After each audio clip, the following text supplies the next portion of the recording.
Hai Bapak Ibu, rekan-rekan CRMS, nama saya Yeni. Hari ini saya akan membagikan beberapa tips untuk risk reporting. Seperti yang kita tahu bahwa risk reporting merupakan satu komponen penting pada saat kita menjalankan suatu proses manajemen risiko, dan kita juga sering menghadapi beberapa kendala berkaitan dengan report ini. Nanti kita akan simak beberapa kendala yang saya catat dan bagaimana caranya kita mengatasi hal ini. Beberapa kendala yang mungkin kita hadapi selama melakukan risk reporting, yang pertama adalah ketika penyajian risk report kita tidak fokus kepada signifikan isu. Yang kedua, risk report kita terlalu membosankan dan tidak menarik. Dan yang ketiga, jika laporan risk kita terlalu negatif, terkesan menakut-nakuti. Lalu apa yang kita harus lakukan menghadapi hal tersebut? Yang pertama, jika kita tidak fokus kepada signifikan isu, maka kita harus mengerti siapa yang menjadi audiens dari laporan kita. Jika kita memberikan laporan kepada level direksi atau komisaris atau komite pemantau risiko, maka tentunya kita harus memberikan laporan yang concise, mencangkup risiko-risiko utama yang dapat berdampak signifikan pada perusahaan.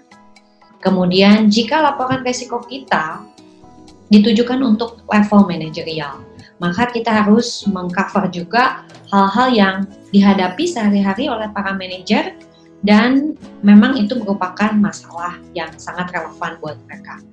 Kemudian jika laporan risiko kita ditujukan untuk operasional tim member, maka kita jangan sampai menggunakan istilah yang sulit dimengerti oleh mereka. Gunakanlah bahasa sehari-hari yang mereka pahami. Kemudian yang berkaitan dengan tampilan risk report. Umumnya kita melakukan tampilan risk report seperti ini. Kita menghadirkan heat map, kemudian kita menambahkan beberapa catatan risiko apa saja yang mungkin terjadi beserta dengan legend-nya.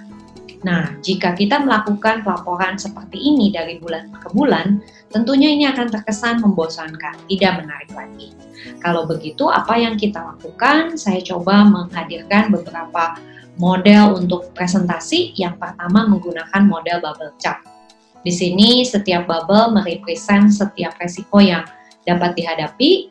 Selain menggunakan kriteria impact dan likelihood, saya menambahkan satu kriteria lagi, yaitu velocity. Velocity adalah seberapa cepat suatu resiko mungkin terjadi. Semakin cepat maka warnanya semakin merah, sehingga laporan jenis ini tentunya sangat menarik, eye-catching buat para pembaca.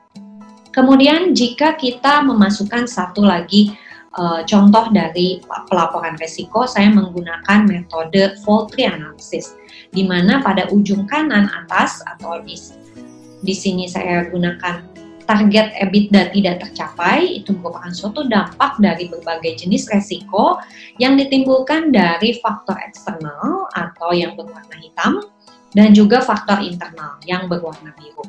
Di sini segala jenis resiko utama artinya bisa dimunculkan dari satu slide saja.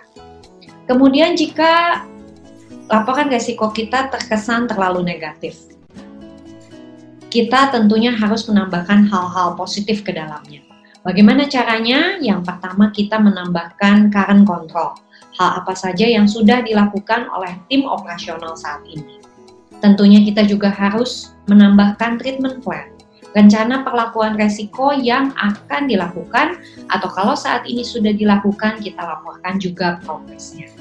Kemudian, jika kita sudah menggunakan risk indicator, jangan lupa sekalian kita juga melaporkan bagaimana perkembangan resiko itu dari kuartal ke kuartal atau dari bulan ke bulan.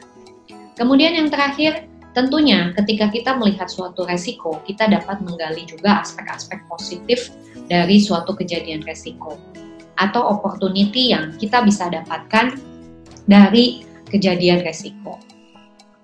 Nah, demikian tips dari saya. Semoga bermanfaat dan dapat memberikan ide improvement buat Bapak dan Ibu. Terima kasih atas perhatiannya dan sampai berjumpa dengan video YouTube CRMS lainnya. Bye!